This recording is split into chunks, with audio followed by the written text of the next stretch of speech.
اعوذ باللہ من الشیطان الرجیم، بسم اللہ الرحمن الرحیم۔ سورہ الغاشیہ۔ شروع اللہ کے نام سے جو بڑا مہربان نہایت رحم والا ہے۔ کیا پہنچی ہے تم کو خبر ڈھانپ لینے والی قیامت کی؟ بہت سے چہرے اس روز ہوں گے خوف زدہ، سخت محنت کرنے والے تھکے ماندے، داخل ہوں گے آگ میں دہکتی ہوئی۔ پلایا جائے گا ان کو ایک کھولتے ہوئے چشمے سے، نہیں ہوگا ان کے لیے کوئی کھانا سوائے ایک سخت خاردار جھاڑی کے، نہ جو مفید غذا بنے اور نہ کام آئے بھوک میں۔ بہت سے چہرے اس روز ہوں گے شادمان، اپنی محنت کے بدلے راضی بہشت بنی میں۔ نہیں سنیں گے وہاں کسی طرح کی لغو بات، اس میں چشمے بہہ رہے ہوں گے، وہاں تخت ہوں گے اونچے اونچے اور کٹورے کرینے سے رکھے ہوئے، اور گاؤ تکیے قطار در قطار لگے ہوئے، اور نفیس مسندیں جگہ جگہ بچھی ہوئیں۔ تو کیا نہیں یہ دیکھتے اونٹوں کی طرف کہ کیسے عجیب پیدا کیے گئے ہیں، اور آسمان کی طرف کہ کیسا بلند کیا گیا ہے، اور پہاڑوں کی طرف کہ کیسے جمائے گئے ہیں، اور زمین کی طرف کہ کیسے بچھائی گئی ہے۔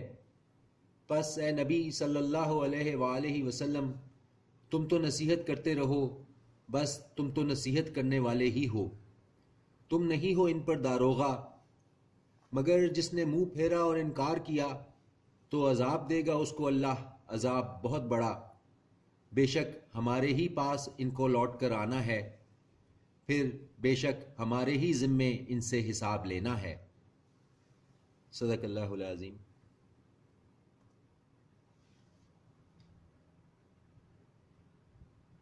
اعوذ باللہ من الشیطان الرجیم، بسم اللہ الرحمن الرحیم۔ سورہ الکہف۔ شروع اللہ کے نام سے جو بڑا مہربان نہایت رحم والا ہے۔ سب تعریف اللہ کے لیے ہے، وہ جس نے نازل فرمائی اپنے بندے پر یہ کتاب، اور نہیں رکھی اس میں کوئی کجی، ٹھیک سیدھی، تاکہ ڈرائے سخت عذاب سے اس کی طرف سے، اور خوشخبری سنائے مومنوں کو جو کرتے ہیں نیک اعمال کہ ان کے لیے ہے اجر بہت عمدہ، رہیں گے وہ جس میں ہمیشہ۔ اور ڈرائے ان لوگوں کو جو کہتے ہیں کہ بنا لیا ہے اللہ نے بیٹا، نہیں ان کو اس کا کچھ بھی علم، اور نہ ان کے باپ دادا کو تھا۔ بڑی سخت ہے یہ بات جو نکلتی ہے ان کے منہ سے، نہیں کہتے ہیں یہ مگر جھوٹ۔ شاید کہ تم ہلاک کر دو گے اپنے آپ کو اے نبی ان کے پیچھے، اگر نہ ایمان لائیں وہ اس کلام پر مارے غم کے۔ یقیناً ہم نے بنایا ہے جو کچھ زمین پر ہے زینت اس کے لیے، تاکہ ہم آزمائش کریں کہ ان میں کون بہتر ہے عمل کے لحاظ سے۔ اور یقیناً ہم بنا دیں گے جو کچھ اس زمین پر ہے صاف میدان بنجر۔ کیا تم خیال کرتے ہو کہ اصحاب غار اور لوح والے تھے ہماری نشانیوں میں سے عجیب؟ جب پناہ لی چند نوجوانوں نے غار میں تو کہنے لگے ہمارے رب عطا فرما ہمیں اپنی جانب سے رحمت، اور مہیا کر ہمیں ہمارے معاملات میں درستی۔ تو پردہ ڈال دیا ہم نے ان کے کانوں پر غار میں کئی سال تک، پھر اٹھایا ہم نے ان کو تاکہ معلوم کریں کہ کس نے دونوں جماعتوں میں سے شمار کیا جتنا وہ رہے اس کی مدت کو۔ ہم بیان کرتے ہیں تجھ سے ان کے حالات صحیح صحیح۔ بے شک وہ تھے کئی نوجوان جو ایمان لائے اپنے رب پر، اور زیادہ دی ہم نے ان کو ہدایت، اور مضبوط کر دیا ہم نے ان کے دلوں کو۔ جب وہ اٹھ کھڑے ہوئے تو کہنے لگے کہ ہمارے رب، جب وہ اٹھ کھڑے ہوئے تو کہنے لگے کہ ہمارا رب ہے جو رب ہے آسمانوں اور زمین کا، ہرگز نہ پکاریں گے ہم اس کے سوا کوئی معبود، ورنہ کہیں گے ہم اس وقت غلط بات۔ یہ لوگ ہماری قوم کے، انہوں نے بنا رکھے ہیں اس کے سوا معبود، کیوں نہیں لاتے یہ ان کے معبود ہونے پر کھلی دلیل؟ تو کون زیادہ ظالم ہے اس سے جو باندھے اللہ پر جھوٹ؟ اور جب کنارہ کر لیا ہے تم نے ان سے اور جن کی یہ عبادت کرتے ہیں اللہ کے سوا، اور جب کنارہ کر لیا ہے تم نے ان سے اور جن کی یہ عبادت کرتے ہیں سوا اللہ کے، تو چل رہو اس غار میں، وسیع کر دے گا تمہارے لیے تمہارا رب اپنی رحمت کو، اور مہیا کرے گا تمہارے لیے تمہارے کاموں میں آسانی۔ اور تو دیکھے سورج کو جب وہ طلوع ہو تو سمٹ جائے ان کے غار سے داہنی طرف، اور جب غروب ہو تو کترا جائے ان سے بائیں طرف، اور وہ تھے کشادہ حصے میں اس کے۔ یہ ہے اللہ کی نشانیوں میں سے، جس کو ہدایت دے اللہ تو وہ ہدایت یافتہ ہے، اور جس کو گمراہ رہنے دے تو ہرگز نہ پائے گا تو اس کے لیے کوئی دوست راہ بتانے والا۔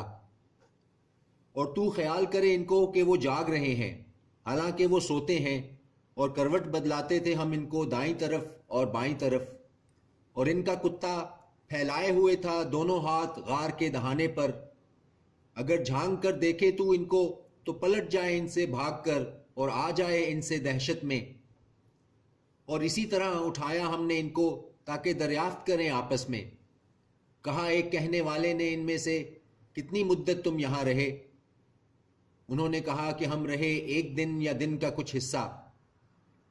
انہوں نے کہا تمہارا رب بہتر جانتا ہے جتنی دیر تم رہے ہو، تو بھیجو اپنے میں سے کسی کو دے کر اپنا روپیہ یہ شہر کی طرف، تاکہ وہ دیکھے کہ کون سا ہے عمدہ کھانا، تو لے آئے تمہارے پاس کچھ کھانا اس سے، اور احتیاط برتے اور نہ حال بتائے تمہارا کسی کو۔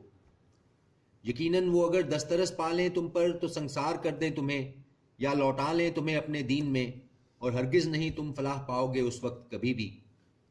اور اسی طرح خبردار کر دیا ہم نے ان کے حال سے لوگوں کو، تاکہ وہ جانیں کہ اللہ کا وعدہ سچا ہے، اور یہ کہ قیامت نہیں ہے کچھ شک اس میں۔ جب وہ جھگڑنے لگے آپس میں ان کے بارے میں تو کہنے لگے کہ بنا دو ان کے اوپر عمارت، ان کا رب خوب واقف ہے ان کے حال سے۔ کہنے لگے وہ جو غلبہ رکھتے تھے ان کے معاملے میں کہ بنائیں گے ہم ان کے اوپر ایک مسجد۔ کہیں گے وہ کہ 3 تھے، چوتھا ان کا کتا تھا، اور بعض کہیں گے کہ 5 تھے، چھٹا ان کا کتا تھا، بے تکی بغیر جانے۔ اور بعض کہیں گے کہ 7 تھے اور 8واں ان کا کتا تھا۔ کہہ دو کہ میرا رب خوب واقف ہے ان کی گنتی سے، نہیں جانتے ان کے بارے میں مگر تھوڑے ہی۔ تو نہ جھگڑا کر ان کے معاملے میں مگر ایک سرسری بحث، اور نہ دریافت کر ان کے بارے میں ان میں سے کسی سے، اور نہ ہرگز کہہ کسی بات کے بارے میں کہ میں ضرور کرنے والا ہوں اسے کل، مگر یہ کہ چاہے اللہ۔ اور ذکر کر اپنے رب کا جب بھول جائے، اور کہہ امید ہے کہ ہدایت دے گا مجھے میرا رب زیادہ اس سے بھی بھلائی کی۔ اور رہے وہ اپنے غار میں 300 سال، اور بڑھا دیے انہوں نے 9۔ کہہ دو کہ اللہ خوب جانتا ہے جتنی مدت وہ رہے، اسی کو معلوم ہے پوشیدہ باتیں آسمانوں اور زمین کی۔ کیا خوب دیکھنے والا ہے وہ، اور کیا خوب سننے والا، نہیں ان کا اس کے سوا کوئی کارساز، اور نہ وہ شریک کرتا ہے اپنے حکم میں کسی کو۔ صدق اللہ العظیم۔